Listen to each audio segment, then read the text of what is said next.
सवाईमाधोपुर में मानसरोवर बांध टूटने की अफवाहों से देर रात को बाड़पुर गांव में अफरा तफरी मच गई। गांव के लोग रातों रात दूसरे गांव पहुंचे, लेकिन अब सुबह जब ये खबर अफवाह निकली तो लोग अपने गांव की ओर वापस पलायन कर रहे हैं। गौरतलब है कि बांध की मरम्मत चल रही है। इस बीच सोमवार रात को तेज बारिश से बांध पर चादर 2 फीट तक पहुंच गई थी, जिसकी वजह से अफवाह फैल गई कि बांध टूटने वाला है और लोग रात को ही बाड़पुर गांव छोड़कर छाड़, अल्लाहपुर, सुखवास गांव में आ गए थे।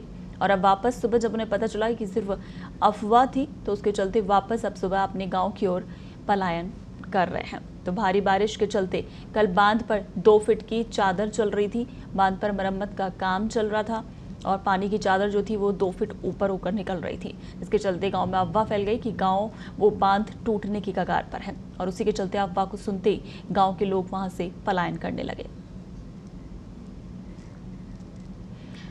गांव के लोगों ने रातों रात गांव खाली कर दिया और आसपास के गांव में जाकर शरण ली, जहां पर आसपास यानी बाड़पुर गांव को छोड़कर लोग छाड़ गांव, अल्लाहपुर, सुखवास इन गांव में पहुंच गए। लेकिन अब सुबह जब उन्हें पता लगा कि ये सिर्फ अफवाह थी, इस तरह की कोई भी घटना नहीं है, तो उसके बाद वापस वो लोग अपने गाँव की ओर पलायन करने लगे हैं। लेकिन एक बार रात को बांध टूटने की अफवाह के बाद वहां पर अफरा तफरी मच गई थी और रातों रात ही लोग अपने सामान समेट कर दूसरे गाँव में जाने लगे और सुबह अब वापस अपने गांव की तरफ पलायन कर रहे हैं। आपको बता दें कि बांध में मरम्मत का काम चल रहा है और इसी बीच जिस तरह से तेज बारिश कल हुई, बांध पर 2 फीट तक की चादर चल गई थी, जिसकी वजह से ये अफवाह फैल गई कि ये बांध टूटने वाला है।